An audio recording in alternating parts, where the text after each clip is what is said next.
नमस्कार, स्वागत है आप सभी का न्यूज वन इंडिया में और मैं हूं आपके साथ शाफनी पटनायक। बुलेटिन की शुरुआत करेंगे। यूपी की 9 विधानसभा सीटों पर उपचुनाव आज और 9 विधानसभा सीटों पर वोटिंग सुबह से ही जारी है। यूपी की 9 और उत्तराखंड की 1 सीट पर मतदान जारी है। सुबह 7 बजे से शाम 5 बजे तक मतदान होगा और करीब 34.35 लाख मतदाता मतदान कर रहे हैं। 90 प्रत्याशियों की किस्मत का फैसला किया जाएगा आज। 90 प्रत्याशियों में 11 महिलाएं भी चुनावी मैदान में हैं। 1917 मतदान केंद्रों में 3718 मतदेय स्थलों पर वोटिंग जारी है। इनमें से 1237 ऐसे बूथ हैं जो क्रिटिकल श्रेणी में आते हैं, वहां पर सुरक्षा व्यवस्था ज्यादा अधिक है। मझवा, गाजियाबाद, कुंदरकी में वोटिंग हो रही है। करहल, फूलपुर, खैर कटहरी में भी वोटिंग हो रही है। सीसामऊ, मीरापुर सीट पर वोट डाले जा रहे हैं। बूथ केंद्रों पर भारी सुरक्षा में पुलिस बल तैनात है। सीसीटीवी कैमरों से निगरानी की जा रही है।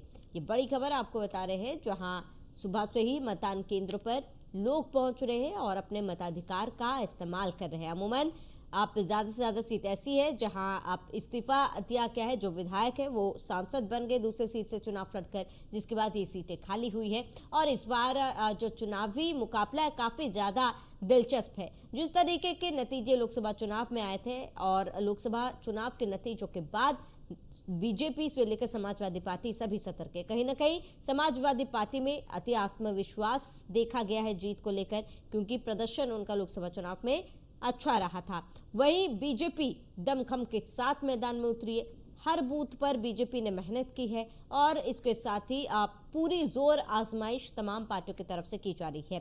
हालांकि करीब 90 प्रत्याशी मैदान में हैं। अन्य पार्टियों के प्रत्याशी भी मैदान में अपनी किस्मत आजमा रहे हैं, लेकिन अमूमन सीटों पर समाजवादी पार्टी बीजेपी के बीच कांटे की टक्कर देखी जा रही है और कई ऐसे सीट है जहां पर बहुजन समाज पार्टी भी मैदान में है, बसपा भी मैदान में है। और उसके साथ ही आपको बता दें सुबह 7 बजे से ही वोटिंग जारी है। कई ऐसे सीट है जिसे हॉट सीट माना जा रहा है और ऐसे में इस बार इन सीटों पर भी मुकाबला काफी ज्यादा दिलचस्प होने वाला है।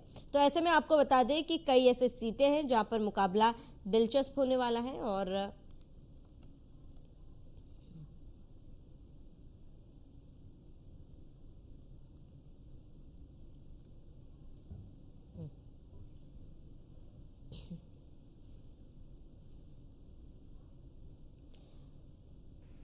और अलग अलग जिलों से हमारे संवाददाता हमारे साथ जुड़ चुके हैं। वहां पर जानेंगे कि मतदान कैसा चल रहा है, कितने उत्साह है लोगों में, क्या व्यवस्थाएं की गई है। करल विधानसभा से मोहसिन खान हमारे साथ जुड़ चुके हैं। कटहरी विधानसभा से आशा राम वर्मा हमारे साथ जुड़ चुके हैं और मीरापुर विधानसभा से सचिन जौहरी हमारे साथ जुड़े हैं। फूलपुर विधानसभा से आशीष पांडे हमारे साथ जुड़ चुके हैं। मोहसिन, मैं आपके पास आऊंगी, लेकिन उससे पहले योगेंद्र आपका रुख करूंगी।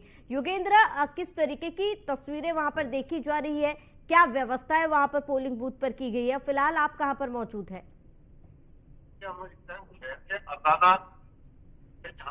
मौजूद है और यहाँ पर पुलिस ने, यहाँ पर फोर्स का भी पूरा इंतजाम है और जो सुरक्षा के भी यहाँ पे पूरे इंतजाम है। और अभी अभी यहाँ पर बीजेपी प्रत्याशी भी आए और बीएसपी के प्रत्याशी भी आए। इसके अलावा यहाँ पर जो लोगों को मोटिवेट करें कि आप वोट डालें, क्योंकि अभी सुबह का टाइम है, थोड़ा ठंड भी है इस वक्त, तो इसलिए अभी मतदाता तो यहाँ कम है। लेकिन जिस तरीके से यहाँ पर पोलिंग बूथ पे, यहाँ पे क्योंकि काफी बड़ा गांव है हरराना, तो इसमें लग रहा है कि जल्दी जल्दी यहाँ पोलिंग होगी। इसके अलावा भी यहाँ पर सुरक्षा के लिए जो पूरे जो इसको सुरक्षा की दृष्टि से 426 जो पोलिंग बूथ है, पोलिंग बूथ है, जिन्हें 44 सेक्टरों में बांट करके 3 जोन में इसमें बांटा गया है। और उसी हिसाब से यहाँ पर हर सेक्टर में एक सेक्टर मजिस्ट्रेट है और 9 जोन में जोनल अधिकारी मौजूद है।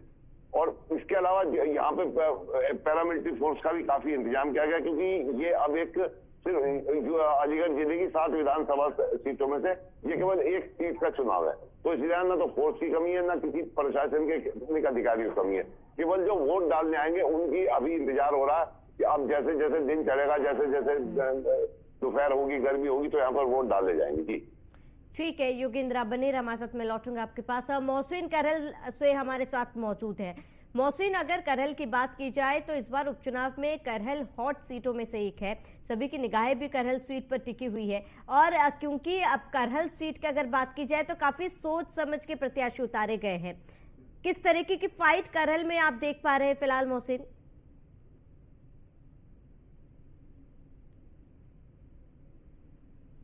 9 विधानसभा सीटों पर उपचुनाव हो रहे हैं, उसमें सबसे ज्यादा चर्चित और हॉट सीट जो है वो मैनपुरी लोकसभा की करहल विधानसभा सीट है, क्योंकि 1993 से लेकर और अगर अब तक के इतिहास की बात करते हैं तो यहाँ पर सैपाई परिवार का दबदबा रहा है, समाजवादी पार्टी का ये कर रहा है। 1993 में चूंकि पहला चुनाव जो है समाजवादी पार्टी लड़ी थी और 1992 में है सियासी मानचित्र पर समाजवादी पार्टी अस्तित्व में आई थी। 1993 में पहला चुनाव यहाँ बाबूराम यादव को लड़ाया गया, 1996 में भी दूसरा चुनाव बाबूराम यादव को लड़ाया गया और दोनों ही चुनाव समाजवादी पार्टी जीती थी। अगर हम बात करते हैं इस पूरे सिनेरियो की तो केवल 2002 का वो कार्यकाल ऐसा था जिसमें जब पहली बार भारतीय जनता पार्टी का यहाँ पर कमल खिला था। यहाँ पर मुलायम सिंह यादव के धुर विरोधी माने जाने वाले दर्शन सिंह यादव के भाई सोबरन सिंह यादव को भारतीय जनता पार्टी ने यहाँ से प्रत्याशी बनाया था और मुकाबला इतना नजदीकी था कि महज 952 वोटों से सोबरन सिंह यादव ने समाजवादी पार्टी को हरा दिया था। लेकिन वो बात अलग है कि 2002 के विधानसभा चुनाव के बाद सोबरन सिंह यादव जो है वो साइकिल पर सवार हो गए थे और फिर लगातार 2007 और 2012 और 2017 का वो विधानसभा चुनाव लड़ते रहे और लगातार यहाँ पर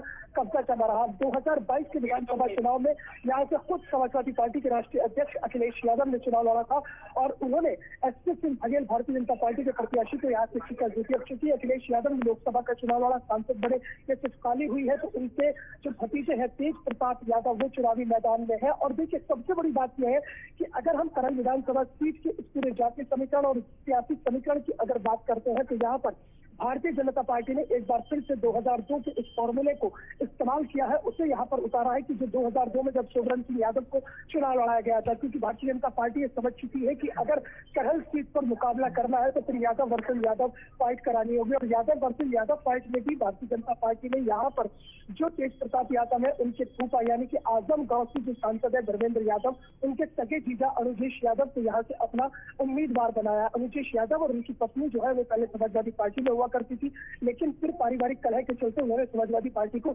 छोड़ दिया और भारतीय जनता पार्टी का दामन थाम लिया है। अनुजेश यादव भारतीय जनता पार्टी से प्रत्याशी है, यानी कि फाइट जो है यादव वर्सेस यादव के अलावा फूफा वर्सेस भतीजे के बीच में भी है। देखना यही दिलचस्प होगा कि आखिरकार फूफे और भतीजे में से कौन बाजी मारता है। अगर 2002 के उस विधानसभा चुनाव के अगर समीकरण को देखते हैं, उनके चुनावी नतीजे को देखते हैं तो 952 वोटों से केवल जीत हासिल हुई थी। भाजपा को तो कोई ज्यादा बड़ा अंतर नहीं था, ज्यादा बड़ी जीत नहीं थी। अब चूंकि तकरीबन 1,25,000 के आसपास यहाँ पर यादव मतदाता है। अगर यादव वोटों में गेंदबाजी होती है, अनुज यादव अगर कुछ वोट ले जाते हैं, क्योंकि भाजपा ये मानकर चल रही है कि जो अगड़ा वोट है, वैश्य वोट है, क्षत्रिय वोट है या उसके अलावा कुछ पिछड़ा वोट है, तो भाजपा ये मानकर चल रही है कि वो वोट बैंक उसके साथ है। अगर उसमें जो है यादव वोट बैंक प्लस हो जाता है तो फिर उसकी बल्ले हो जाएगी और यहाँ पर हो सकता है कि जो समाजवादी पार्टी का किला है वो ढह सकता है। लेकिन जो यहाँ का पूरा अभी जो लोगों के बीच में जो उत्साह है, जो उमंग है, जो उल्लास है, वो तेज प्रताप यादव को लेकर भी बहुत ज्यादा दिखाई दे रही है, क्योंकि तेज प्रताप यादव जो है वो मुलायम सिंह यादव के परिवार से आते हैं। मोहसिन आप बने रहे हमारे साथ, मैं अपडेट लूंगी आपसे। जरा बाकी सहयोगियों से भी वहाँ का हालचाल लेते हैं। सचिन हमारे साथ मीरापुर से जुड़े हुए। सचिन, लोग पहुंच रहे हैं क्या मतदान केंद्र में मतदान करने के लिए? क्या तस्वीरें वहां पर? देखिए, मुजफ्फरनगर के मीरापुर विधानसभा के खेड़ी सराय बूथ पर इस समय हम हैं। यहाँ आप देख सकते हैं बड़ी ही शांतिपूर्ण तरीके से मतदान शुरू हो चुका है। लाइनों में लग चुके हैं मतदाता। पुलिस की भी यहाँ चाक चौबंद प्रबंध हैं। एक एक व्यक्ति को यहाँ पर चेक करके भेजा जा रहा है और बड़े ही शांतिपूर्ण तरीके से मतदान चल रहा है। मुजफ्फरनगर में ये सीट पहले आरएलडी की थी और आरएलडी के जो विधायक हैं चंदन चौहान, वो एमपी बने हैं बिजनौर के। उसके बाद यहाँ पर उपचुनाव हो रहा है तो सभी पार्टियों ने यहाँ पर पूरा जोर लगाया है। अपने अपने सभी नेता भी यहाँ पर रहे हैं प्रचार प्रसार में और आज दिन है मतदान का, तो सुबह 7 बजे से यहाँ पे मतदान शुरू हो चुका है। मुजफ्फरनगर के जो आला अधिकारी हैं उन्होंने भी पहले ही चेतावनी दी थी कि किसी भी तरह से किसी को कोई गड़बड़ी नहीं करने देंगे और पूरी तरह से मुजफ्फरनगर में निष्पक्ष चुनाव होगा और उसी का देख सकते हैं किस तरह से शांतिपूर्ण तरीके से मतदान मुजफ्फरनगर में फिलहाल चल रहा है। ठीक है सचिन, मैं लौटूंगे आपके पास, आप बने रहे हमारे साथ। आप वही हमारे साथ आशीष पांडे जुड़े हुए। आशीष, फिलहाल आप किस बूथ पर मौजूद हैं और इसके साथ ही वहां पर क्या व्यवस्था की गई है मतदान को लेकर?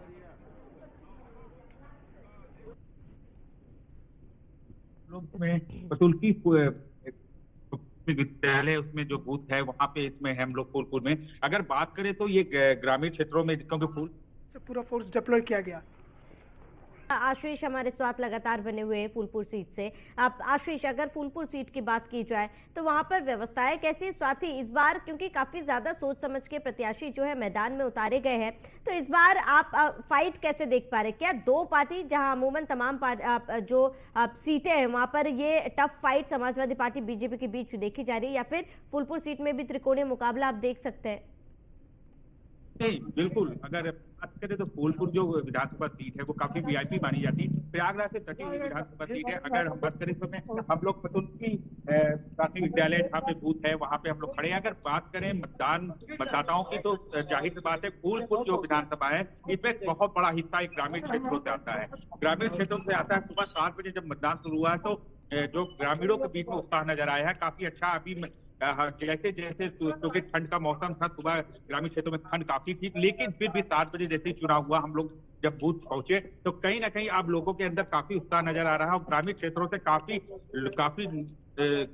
संख्या में लोग मतदान केंद्र पहुंच रहे हैं, क्योंकि जो कि लोगों के बीच में हम थे और लोगों को देखा कि जैसे ही सुबह 7 बजे मतदान हुआ तो ग्रामीण क्षेत्र होने के बूथ होने के कारण भी वहां लाइन लग चुकी थी और लोगों के जैसे जैसे सूरज ऊपर चढ़ रहा है मतदाता वहां पहुंचे। जाहिर बात है क्योंकि 12 प्रत्याशियों की आज ईवीएम मशीन में किस्मत बंद हो जाएगी, जिसका परिणाम अब जो भी आगे आना है। और जाहिर बात है क्योंकि इसमें कहीं ना कहीं समाजवादी पार्टी और भारतीय जनता पार्टी की काफी कांटे की टक्कर मानी जा रही है, क्योंकि ये फूलपुर की जो प्रयाग से सटी हुई विधानसभा सीट है, क्योंकि वीवीआईपी मानी जाती थी यहाँ पे, क्योंकि अभी पिछले 1 महीने से यहाँ पे मुख्यमंत्री का दौरा भी रहा, डिप्टी सीएम का भी दौरा और विभिन्न कई रैलियां और सभाएं हुई हैं जिसका काफी प्रभाव पड़ा है। लेकिन ये है कि यहाँ पे अगर बात करें तो मुख्य तौर पे दो पार्टियों का, जो समाजवादी पार्टी और भारतीय जनता पार्टी के जो उम्मीदवार हैं उनकी कांटे की टक्कर है।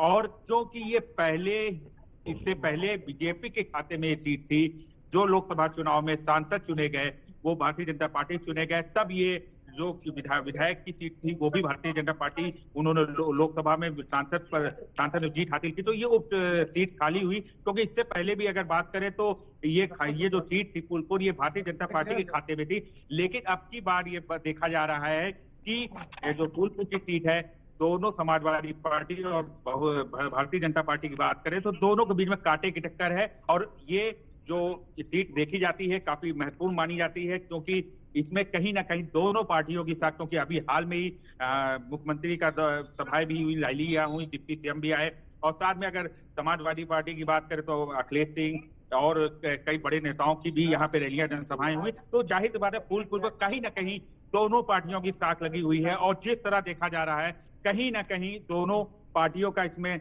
अस्तित्व जुड़ा हुआ है, मान सम्मान की लड़ाई मानी जा रही है। कि देखते हैं कि अब ये जो आज चुनाव हो रहा है, शाम को 5 बजे मतदाता काफी उत्साह में है, मतदान के पहुंच रहे हैं, काफी अच्छी संख्या में हो रहे हैं। अगर सुरक्षा व्यवस्था की बात करें तो सुरक्षा व्यवस्था भी काफी अच्छी, सेंट्रल फोर्स के लोग भी है, एक आदमी को काफी संवेदनशील, काफी चेक कर करके हर तरीके से वहां पे, क्योंकि सीसीटीवी कैमरे भी लगे हैं, सभी तरह के बहुत ही अच्छे तरीके से मतदान अंदर हो रहा है और मतदाता जो भी अंदर जा रहे हैं उनको चेकिंग की जा रही है और तब वो मतदान करने जा रहे हैं। और किसी भी तरह की अव्यवस्था ना फैले उसको लेकर बूथ में काफी कुछ व्यवस्थाएं की गई हैं। बूथ में हर तरह की चीजों को रखा गया है कि जिससे मतदाता। सुरेंद्र दिलेर से बातचीत की हमारे संवाददाता योगेंद्र सिंह ने क्या कुछ कहा, सुनिए। तो इस टाइम है सुरेंद्र दिलेर, आइए हम इनसे जानते हैं किस तरीके का आप यहाँ पे चुनाव चल रहा है आपका। बहुत अच्छा चल रहा है, देवतुल्य जनता का बहुत स्नेह और आशीर्वाद मिल रहा है, बहुत भरोसा है कहीं ना कहीं भाजपा पे और उस पर भी देवतुल्य जनता भरोसा दिखा रही है, तो बहुत अच्छा करता है। किस तरीके का, जिस तरीके आपके कंपिटिटर थे काफ़ी माफिया टाइप के, उस टाइप को आप किस तरीके से देखते हैं? देखिए सब अपना प्रयास करते हैं, वो अपना प्रयास कर रहे हैं, मैं अपना प्रयास कर रहा हूँ, बाकी देवतुल्य जनता जनार्दन जो आदेश करेगी उसका पालन करेगी। आपको क्या मतलब यहाँ पे आपकी जो समस्या है उसको आप किस तरीके से दूर करेंगे? देखिए आप क्यों जाते हैं तो? हाँ बिल्कुल, बहुत अन्य प्रकार की समस्या, मगर सबसे ज़्यादा समस्या जो बड़ी समस्या मानी जाती है यहाँ पर खैर विधानसभा में, खैर और जट्टाजी का जो ट्रैफिक जैम होता है वो सबसे बड़ी समस्या बन जाती है। तो फिलहाल के समय पर तो मुझे लगता है कि जल्द से जल्द निस्तारण होगा, क्योंकि यहाँ से एक बाईपास स्वीकृत हो चुका है। सुचारू रूप से चालू जल्द से जल्द हो उसका प्रयास करा जाए। एक जो आपके यहाँ की सबसे बड़ी समस्या है टप्पल और हरियाणा के किसानों की समस्या, उसको आप कैसे करेंगे? कोई भी नेता उस पर ध्यान ही नहीं देता है। टप्पल और हरियाणा के किसानों की जमीन जो ज़मीन है, हाँ बिल्कुल बिल्कुल। देखिए मैं समझता हूँ कि अब जो अभी तक हुआ है कि एक्वायर हो गया, क्योंकि हर बार कहीं ना कहीं वो शिफ्ट होती है। जो पानी का फ्लो होता है वो शिफ्ट होता है, उसकी वजह से कोई भी ज़मीन इधर हो जाती है, कभी उधर हो जाती है। बस ये है कि हमको अपने जो देवतुल्य जनता है, जो हमारे क्षेत्र के लोग हैं, उनके हक के लिए लड़ना चाहिए और लोगों से भी बोलना चाहिए जो सामने है हमारे कि भैया ये हमारा है तो हमारा है, हमारे जो जनता है उनका नुकसान ना हो, उसके लिए प्रयास करा जाता है। एक यहाँ पे ट्रॉमा सेंटर की डिमांड है। बिल्कुल है, बिल्कुल तो है। उसके लिए आप इन सब समस्या को आप कैसे दूर करेंगे? बिल्कुल करेंगे, और इस लायक बनेंगे तो बिल्कुल करेंगे। देवतुल्य जनता बनाएगी। ठीक। तो लगातार वोटिंग जारी है और तमाम प्रत्याशी अपने अपने दावे जो है वो ठोक रहे हैं। इसी बीच हम योगेंद्र आपका रुख करेंगे। अब योगेंद्र, अगर खैर सीट की बात की जाए तो खैर सीट काफी ज्यादा दिलचस्प है, क्योंकि ये एक ऐसी सीट है जहां पर कांटे की टक्कर तो देखी जा रही है। बहुजन समाज पार्टी भी आप मैदान में है। ऐसे में खैर सीट में एक त्रिकोणीय मुकाबला जो है वो देखा जा रहा है। हालांकि काफी सोच समझ के यहाँ पर भी प्रत्याशी उतारे गए। समाजवादी पार्टी की बात कर ले या फिर आप अगर बीजेपी की बात कर ली जाए, एक सोच समझ के एक रणनीति बनाकर प्रत्याशियों को मैदान में उतारा गया है। किस तरीके की फाइट देख पा रहे हैं? क्या त्रिकोणीय मुकाबला होगा या फिर केवल दो पार्टियों में कांटे की टक्कर देखी जा रही है? देखिए, मैं आपको एक चीज बताऊं। ये जो सीट है, इस सीट पर खैर विधानसभा सीट पर, क्योंकि ये जाट बहुल सीट है, जहां पर लगभग 4 लाख की पोलिंग में से 1,10,000 के करीब जाट मतदाता है, तो और दूसरे करीब 70,000 के करीब यहाँ पर पंडित है। तो इसलिए जाट और पंडितों का यहाँ पर ज्यादा बोलबाला रहता है। 60-65,000 के करीब यहाँ पर दलित मतदाता, 30-35,000 के करीब मुस्लिम। अगर हम इन्हीं समीकरणों को समझते हैं तो ये सीट जब तक रिजर्व नहीं थी तो यहाँ पर आरएलडी का कब्जा था, ज्यादातर अजीत सिंह की पार्टी यहाँ पर कब्जा करती थी। लेकिन जिस दिन से सीट रिजर्व हुई है उस दिन से यहाँ पर केवल और केवल जो है बीजेपी का ही कब्जा है। बीजेपी के ही प्रत्याशी यहाँ से जीतते आए। इससे पहले भी जो अनूप वाल्मीकि है, जो यहाँ से मंत्री, जिन्होंने जो इस्तीफा देकर के यहाँ पर अब हाथरस के सांसद हो गए, उनकी वजह से सीट खाली हुई। तो यहाँ पर अगर हम मतलब जातिगत आधार पर उनको देखें तो सुरेंद्र सिंह दिलेर जो बीजेपी के कैंडिडेट है, वो यहाँ पर काफी मजबूत इसलिए माने जा रहे हैं क्योंकि जो सुरेंद्र दिलेर के जो पिता थे राजवीर दिलेर, वो हाथरस से सांसद थे। उनकी जो है अभी डेथ हुई है। इससे पहले इनके दादा भी जो किशन लाल दिलेर थे, वो भी हाथरस से कई साल सांसद है। मतलब ये पूरे दादलाई मतलब बीजेपी के वो है। और दूसरी चीज, इनकी बिल्कुल एक साफ सुथरी छवि है, कोई इनके ऊपर दाग नहीं है, किसी तरीके का कोई विवाद नहीं है इनका। और जो दूसरी तरफ अगर हम बात करें, जो एक यहाँ पर पूर्व जिला पंचायत अध्यक्ष है तेजवीर गुड्डू, जो जिनको कि यहाँ पर जाट मतदाता पर, वो भी जाटों के मतदाताओं के वोट पर यहाँ पर उन्होंने अपनी पुत्र वधू को खड़ा किया है, चारूकेन को।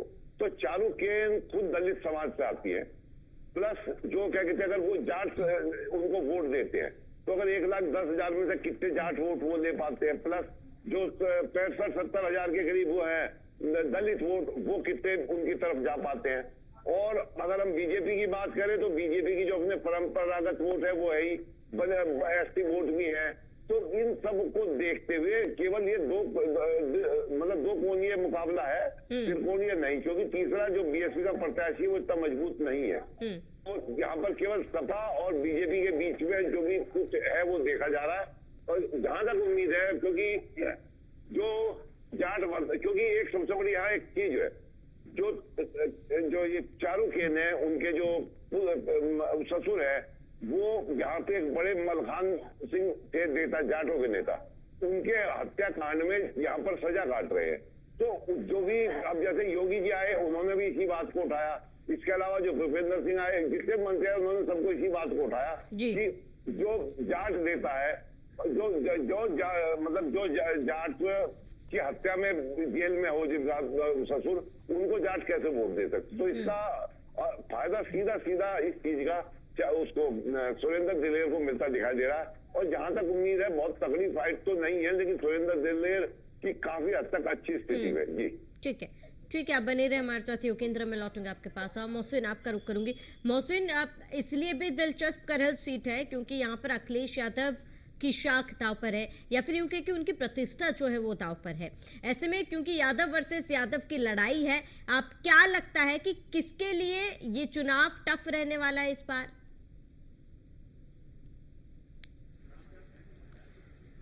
देखिए श्रावणी, न केवल अखिलेश यादव के लिए बल्कि पूरी समाजवादी पार्टी के लिए करल विधानसभा सीट का उपचुनाव प्रतिष्ठा का प्रश्न बना हुआ है।